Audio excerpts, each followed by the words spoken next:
Guys നേരം പരപരാന്ന് വെളുത്ത് വരുന്നൊരു ടൈമാണ്. നമ്മളിത് ഇന്നൊരു അടിപൊളി സ്ഥലത്തേക്കാട്ടോ പോകുന്നത്. കുറേ നാളായിട്ടുള്ളൊരു ആഗ്രഹമാണ് ഇവിടെ പോകണം, ഇത് കാണണം എന്നുള്ളൊരു ആഗ്രഹമാണ്. ദക്ഷിണ കൈലാസം എന്നാട്ടാ ഈ സ്ഥലത്തിന് പറയുന്നത്. അപ്പോൾ ഞങ്ങൾ ഏകദേശം ഓൾമോസ്റ്റ് അവിടെ എത്താറായി.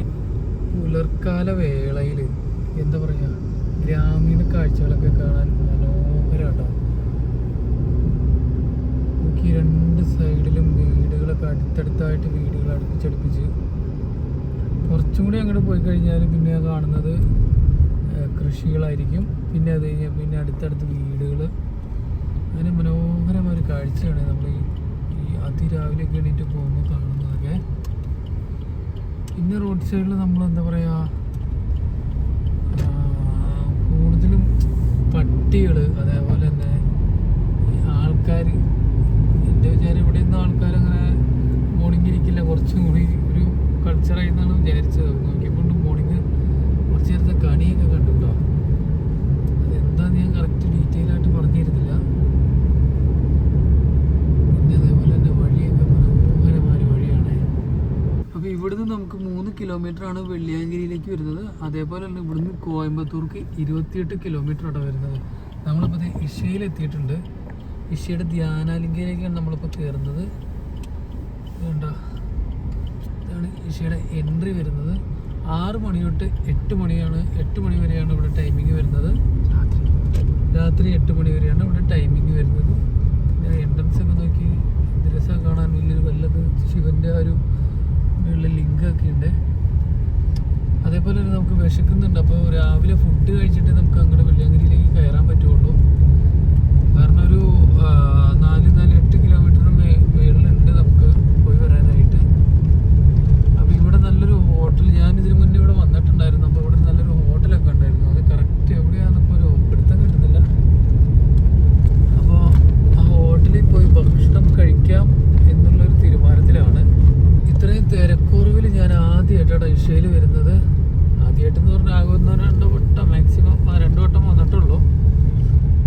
അപ്പോൾ ഇത്രയും തിരക്കുറവിൽ അത് രാവിലെ ഇവിടെ വരുന്നത് ആദ്യമായിട്ടാണ്. അപ്പോൾ ഇവിടെ എന്തോ പാർക്കിംഗ് ഫീ ഒക്കെ ഉണ്ട് കേട്ടോ. അത് എത്രയാണ്? 30 രൂപ. പാർക്കിംഗ് ഫീ 30 രൂപ കൊടുത്തിട്ട് വേണം അങ്ങോട്ട് കിടക്കാനായിട്ട്. പക്ഷേ അവിടെ നല്ലൊരു ഫോട്ടോ എടുക്കണേ. നോക്കി സൂര്യൻ ഉദിച്ച് വരുന്ന കണ്ട, അതും കൂടി നല്ല രീതിയിൽ എടുക്കാം വണ്ടി അവിടെ നിർത്തിയിട്ട്. ഇവിടെ ഹോട്ടലുണ്ടല്ലോ. 7:30 തുറക്കുള്ളൂ അല്ലേ? ഈ ഹോട്ടലല്ല, ആ പാമ്പിന്റെ ഗേറ്റ്. അതെന്താ വഴി? ഓ അത് ഈ വഴിയല്ല അല്ലേ? അപ്പോൾ പിന്നെ നമുക്കൊരു കാര്യം ചെയ്യാം.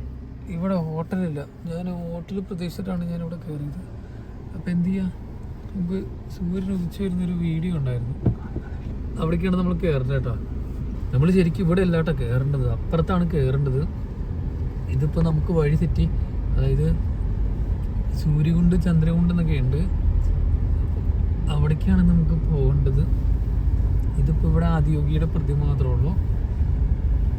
അപ്പം അങ്ങോട്ടേക്ക് ഞങ്ങൾ പോവുകയാണ്. വെറുതെ പാർക്കിംഗ് ഫീ കൊടുത്തു. എന്നാലും മോർണിംഗ് ആയിട്ട് ഇവിടെ നല്ല തിരക്കുണ്ട് കേട്ടോ. സൂര്യൻ ഉദിച്ച് വരുന്ന നോക്കി എന്ത് ഭംഗിയാണ്. കുറച്ചും കൂടി അടുത്തുനിന്നുള്ള വ്യൂ കിട്ടുമോ നമുക്ക് നോക്കാം. ഇവിടെ എന്തൊക്കെയോ പുതിയ പുതിയ പണികളൊക്കെ നടക്കുന്നുണ്ട്. ഇവിടെ വണ്ടി എടുത്തിട്ട് നമുക്ക് പോവാം. ഫുഡ് അടിക്കാൻ പോകാം കേട്ടോ. നല്ല ഒന്നാന്തര ഹോട്ടലുണ്ട് അവിടെ. അടിപൊളി ഫുഡാട്ടോ. ഏഷ്യയിൽ വരുന്നവർ ഫസ്റ്റായിട്ട് ഇവിടുത്തെ ഫുഡ് ട്രൈ ചെയ്യാൻ പറ്റി ട്രൈ ചെയ്യണേ. പ്രാർത്ഥിച്ചിട്ട് പോകുന്ന കണ്ടോ. ഇവിടെ ശിവൻ്റെ ഒരു അടിപൊളി പ്രതിമ കണ്ടോ. പിന്നെ ഇവിടെ അടിപൊളി ഒരു ഗോശാലയുണ്ട്. നോക്കി, ഇതൊക്കെ ഈശയുടെ അകത്താട്ടോ. അത് കാണുന്നതാണ് ധ്യാനാലിങ്ക് വരുന്നത് കേട്ടോ. അതും 6 മണി തൊട്ടാണ് ഓപ്പൺ ചെയ്യുന്നത്. ഇവിടെയാണ് നമ്മൾ ഫുഡ് കഴിക്കാൻ പോണേ.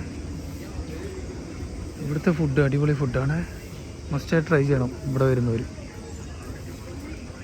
നല്ല അടിപൊളി ഹോട്ടലാണ്. ഗൈസ്, ഞാൻ നിങ്ങളോട് പറഞ്ഞില്ലേ ഈശയിലെ ഫുഡ് നിങ്ങൾ മസ്റ്റായിട്ട് ട്രൈ ചെയ്യണമെന്ന്. ഇത് കണ്ടോ, ഫുഡ് കണ്ടോ, അടിപൊളി ഫുഡ് കേട്ടോ. ഇഡലിയൊക്കെ ഭയങ്കര നൈസാണ്. അതേപോലെ തന്നെ ഇതെന്താ സംഭവം ഇത് നോട്ടെ. മധുരമുള്ള എന്തോ സംഭവം ഉണ്ട്. അപ്പോൾ ഞാൻ ആദ്യമായിട്ടാണ് കഴിക്കുന്നത്. നല്ല അടിപൊളിയായിട്ട് ചട്നിയൊക്കെ ഉണ്ടാവും. വെറൈറ്റി ചട്നിയാണേ. ആ ഇത് കേസരിയാണേ. അടിപൊളിയായിട്ടുണ്ട്. അടിപൊളി ഫുഡാ വിഷയല്ലേ. അതിൻ്റെ കൊമ്പ് കണ്ടോ.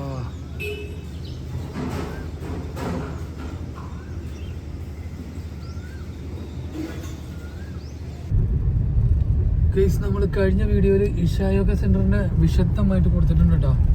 അപ്പോൾ അതുകൊണ്ട് നമ്മളിത് ഇതാണ് ഇഷയുടെ ശിവന്റെ ഒരു പ്രതിമ കണ്ടാവും. ഗിന്നസ് റെക്കോർഡ് കിട്ടിയ അർദ്ധകായ പ്രതിമയാണ് ഈ കാണുന്നത്. ഇതിനെക്കുറിച്ചുള്ള ഡീറ്റെയിൽ ഒക്കെ നമ്മൾ കഴിഞ്ഞ വീഡിയോയിൽ കൊടുത്തിട്ടുണ്ട്. അപ്പോൾ നിങ്ങളിത് ആ വീഡിയോ മസ്റ്റായിട്ട് കാണണേ. അത് സ്കിപ്പ് ചെയ്യില്ല കേട്ടോ. മസ്റ്റായിട്ട് കാണുന്ന ഒരു വീഡിയോ ആണ്. അപ്പോൾ ഇപ്പോൾ ഇവിടുന്ന് നമ്മൾ നേരെ വെള്ളിയാങ്കിരി മലയ്ക്ക് പോവാണേ. അല്ലായിരുന്നെങ്കിൽ ഞാൻ വീണ്ടും ഒരു കുറച്ച് നേരം ഇവിടേക്ക് നിന്ന് ഒരു നല്ല വീഡിയോ ഒക്കെ എടുത്തേനെ. അപ്പോൾ ഇതെന്തായാലും അടിപൊളിയായിട്ടുണ്ട്. അപ്പോൾ ഞങ്ങൾ പോവാണ് ഗൈസ്, വെള്ളിയാങ്കിരി മലയിലേക്ക് പോവാണ്. അപ്പോൾ ഇനി അവിടുത്തെ വീഡിയോ, അവിടുത്തെ വിശേഷങ്ങളായിട്ട് നമുക്ക് കാണാം.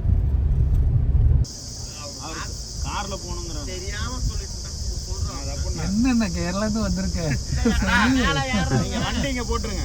வண்டி போட்டு நடந்து தான் போவோம். கோயிலுக்கு வேணா போலாம்டா. மேல மலை இருக்குல, மலைக்கு வந்து சிவ டெம்பிள். நீங்க என்ன மேல போணுங்களா? மேல வண்டி போகாது. வண்டி போகாது. ஓகே, வண்டி இந்த பக்கம் பார்க் செய்து நடந்து பண்ணிட்டு நீங்க போலாம். எவ்வளவு போட்டுருங்க. எவ்வளவு தூரம் இருக்கு? எவ்வளவு தூரம் இருக்கு? കിലോമീറ്റർ കമ്മി 6 കിലോമീറ്റർ தான். 6 കിലോമീറ്റർ தான். ആണോ ഒരു 5 മണി നേരം ആവും. അത് രാവിലെ തന്നെ ഇവിടെ ഭയങ്കര ആൾക്കാരാട്ടോ. ഇതൊക്കെ ഇവിടെ ഇല്ലാന്ന് തോന്നുന്നു. രാവിലെ വണ്ടി പാർക്ക് ചെയ്യാൻ പറ്റുമോ ഇല്ലയൊന്നും അറിയത്തില്ല.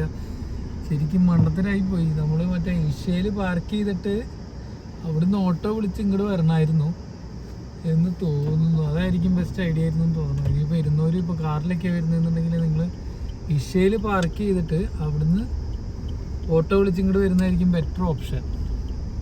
ഇതിപ്പോൾ ഇവിടെ നമുക്ക് പാർക്കിങ്ങിനൊരു സ്പേസ് കുറവാണ്. പിന്നെ ഇവർ തോന്നിയ പോലെയാണ് പാർക്ക് ചെയ്തിടുക വണ്ടി. കറക്റ്റായിട്ടൊന്നല്ല അവർ പാർക്ക് ചെയ്തിടുക. ഇതിപ്പോൾ ഇന്നലെ രാത്രി 24 മണിക്കൂറുള്ളതുകൊണ്ട് ഇന്നലെ വന്നവരൊക്കെ ഉണ്ടെന്ന് തോന്നുന്നു. അങ്ങനെ പോകുന്നവരൊക്കെയാണ് തോന്നുന്നുണ്ട്. എത്ര തിരക്ക് അതുകൊണ്ടാണെന്ന് തോന്നുന്നു. ഞങ്ങളിപ്പോൾ വെള്ളിയാങ്കിരി മലയിലുണ്ട് കേട്ടോ. അപ്പോൾ ഇവിടെ എൻട്രൻസിൽ നമ്മൾ കയറിക്കൊണ്ടിരിക്കുകയാണ്. അപ്പോൾ നമുക്ക് വെള്ളിയാങ്കിരി മലയെക്കുറിച്ചൊരു ഡൗട്ട് ചോദിക്കാം കേട്ടോ. സ്വാമി, ഇവിടെ എவ்வளோ നേരം എടുക്കും അങ്ങ് പോവാൻ? കയറാൻ മാത്രം 6 മണിക്കൂർ, ഇറങ്ങാൻ 5 മണിക്കൂർ.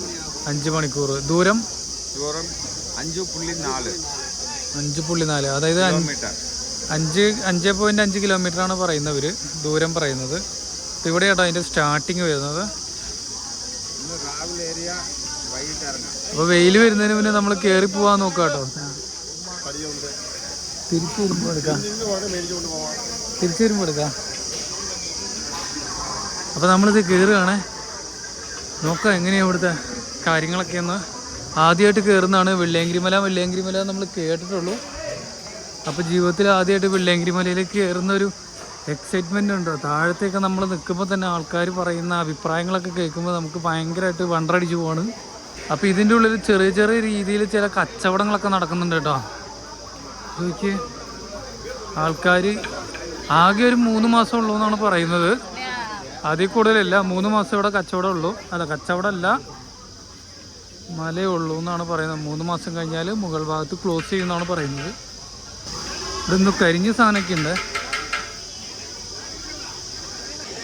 അപ്പോൾ ഇത് ഇവിടെയാണ് അതിൻ്റെ സ്റ്റാർട്ടിങ് വരുന്നത്, വെള്ളിയാങ്കിരി മലയുടെ. ഇത് കണ്ടോ, നമ്മൾ അവിടുന്ന് കയറി ഇതാണ് സ്റ്റാർട്ടിങ്. കണ്ടോ, ഇത് പൂണ്ടി വിനായകൻ ടെമ്പിളാണ് ഈ കാണുന്നത്. നമുക്ക് ഇവിടുന്ന് ഒരുപാട് നടക്കാനുണ്ട് തമിഴിലേക്ക്. ഒരുപാട് എക്സൈറ്റ്മെൻറ്റ് കാര്യങ്ങൾ നമുക്ക് ഇതിനകത്ത് പ്രതീക്ഷിക്കാം. 7 മലയാണ്. 7 മല താണ്ടിയാണ് നമ്മൾ ദക്ഷിണ കൈലാസത്തിലേക്ക് എത്തുന്നത്. ഇവിടെ വരുന്നവർക്ക് ഇത് ഫുൾ ടൈം അന്നദാനം ഉണ്ട് കേട്ടോ. ഇവിടെ ഇത് കണ്ടോ, ഇവിടെ ഫുൾ ടൈം അന്നദാനം ഉണ്ട്. ഇവിടെ ഫുൾ ടൈം ആൾക്കാരുണ്ട് കേട്ടോ. എല്ലാ സമയത്തും ഇവിടെ ആൾക്കാരുണ്ട്. ഇതാണ് അമ്പലം വരുന്നത്. അമ്പലത്തിൻ്റെ സൈഡാണ് ഈ കാണുന്നത്. ഒരുപാട് ആൾക്കാർ ഇത് കയറിയിട്ട് ഇറങ്ങി വരുന്നതെന്ന് തോന്നുന്നു കേട്ടോ. കയറിയിട്ട് റെസ്റ്റ് ചെയ്യുന്ന ആൾക്കാരാണ് ഈ കാണുന്നത്. ഇവിടെ അന്നദാനമാണെന്ന് തോന്നുന്നത്. ഇതാണോ മല സ്റ്റാർട്ടിങ് വരുന്നത്? ഇവിടെ ഉണ്ട് കേട്ടോ കുറേ ഫുഡിൻ്റെ പരിപാടികൾ എല്ലാം അവിടുത്തെ ഉണ്ട് കേട്ടോ, അന്നദാനം. ഇത് കണ്ടോ, അവിടെയാണ് നമുക്ക് എത്തേണ്ടത്. ആൾക്കാർ കയറി പോകുന്ന കണ്ടോ. ഇതിപ്പോൾ ഞങ്ങൾ അങ്ങോട്ടും ഇങ്ങോട്ടൊക്കെ ആയിട്ട് വഴി തെറ്റിയെന്ന് തോന്നുന്നു. വഴി കണ്ടുപിടിച്ചുകൊണ്ട് നടക്കുകയാണ്. അപ്പോൾ ഇത് നമ്മൾ മല കയറി പോകാട്ടോ. നമുക്കൊന്നും മനസ്സിലാവുന്നില്ല, ഇത് എവിടെയാണ് സ്ഥലം എന്നൊരു പിടുത്തം കിട്ടുന്നില്ല. അപ്പോൾ നമ്മളിവിടെ സ്റ്റാർട്ട് ചെയ്യണേ. ഇതാണ് മല കയറി പോകേണ്ട വഴി സ്റ്റാർട്ടിങ് വരുന്നത്. ഇവിടെയൊക്കെ ഫുള്ള് ആൾക്കാർ കുറെ കിടക്കുന്നുണ്ട് കേട്ടോ.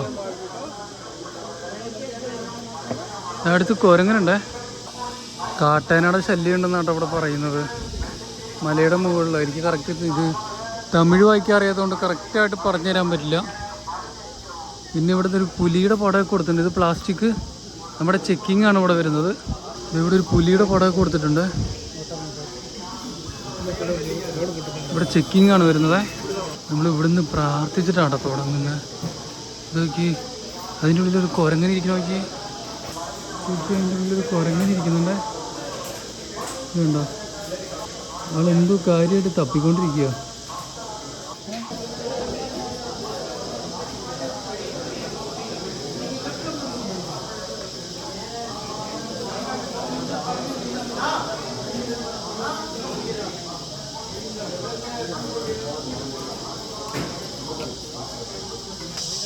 അപ്പോൾ നമ്മളിത് വടി ഇവിടുന്ന് കളക്ട് ചെയ്യും കേട്ടോ. വടി ഇവിടുന്ന് കളക്ട് ചെയ്തിട്ടാണ് നമ്മൾ മുകളിലേക്ക് പോകേണ്ടത്.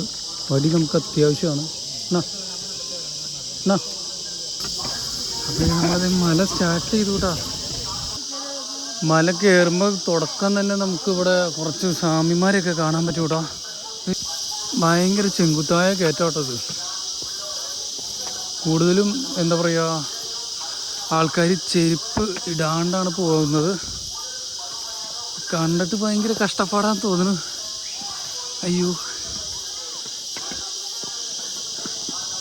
ഇങ്ങനൊരു മല ജീവിതത്തിൽ ആദ്യമായിട്ടാണ് കയറുന്നത്. മലയാറ്റൂർ മല കയറിയിട്ടുണ്ട്, പക്ഷെ എന്താ പറയുക, ഇത് അതിനേക്കാളും കഷ്ടമാണ്. சாமி தமிழா சொல்லு, எப்படி இருக்க உங்க அனுபவம்? நல்ல எக்ஸ்பீரியன்ஸ் என்னென்னா, வருஷத்துக்கு ஒரு டைம் ஏறுறோம். உடம்புக்கு நல்ல ஒர்க் அவுட்டு. ஏன்னா வந்து ஹெல்த் இஷ்யூ எப்படி இருக்குது டாக்டர்கிட்ட செக் பண்ண வேண்டியதில்லை. நம்ம உடம்பு எப்படி இருக்குன்னு சொல்லி திருப்பி ஒரு டைம் ஏறினா போதும், நம்மளால் செக் பண்ணிக்கலாம்.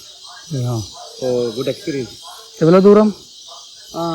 அப் அண்ட் டவுன் எப்படியும் 15 கிலோமீட்டர் வரும். 15 கிலோமீட்டர் வரும். போக 7.5 கிலோமீட்டர், வர 7.5 கிலோமீட்டர், 15 கிலோமீட்டர் வரும். ஓ, நீ போய டைம் எப்போ? நான் நைட்டு 11 மணிக்கு ஏற ஆரம்பித்தோம். அப்புறம் 3 மணிக்கு சாமி கும்பிட்டோம். இப்போ 8 மணிக்கு கீழே வந்துட்டோம். ഓക്കെ, നൈറ്റ് 11 മണിക്ക് കയറിയിട്ട് 3 മണിക്ക് സ്വാമീനെ കുമ്പിട്ടിട്ട് ഇപ്പോൾ 8 മണിക്ക് തിരിച്ചു വന്നാ കേട്ടോ. അപ്പോൾ അത്രയും ദൂരമുണ്ടേ. അപ്പം നമുക്ക് ആ ഒരു എക്സ്പീരിയൻസ് നോക്കാം കേട്ടോ എങ്ങനെയാണെന്നൊക്കെ. സ്വാമി കയറിയിട്ട് വന്നിരിക്ക വീഡിയോ. எப்படி இருக்க எக்ஸ்பீரியன்ஸ்? வரும்போது கொஞ்சம் கஷ்டமாக இருக்கா? டயர்டாக இருக்கா? ஃபஸ்ட் டைமா? 4 பட்டா? ഇത് എല്ലാ വർഷവും ഏത് മാസത്തിലാ? ജനുവരി ഫെബ്രുവരി സ്റ്റാർട്ട് ചെയ്തിട്ട് മെയ് മാസം ക്ലോസ് பண்ண. ആനയൊക്കെ ഇருக்கு? എലിഫന്റ് ഇല്ല, குரங்கு தான் இருக்கு.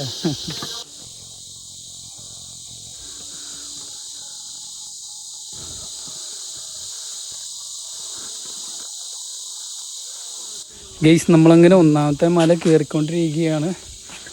ഒന്നാമത്തെ മല തന്നെ അതികഠിനമാണ്. അതികഠിനം പൊന്നയ്യ എന്ന് പറയുന്ന പോലെ തന്നെയാട്ടോ. അയ്യോ, അതികഠിനമാണ്. അപ്പോൾ ഇനി നമുക്ക് 6 മലയും കൂടി ഉണ്ട്. 6 മലയും കൂടി നമുക്ക് കയറണം.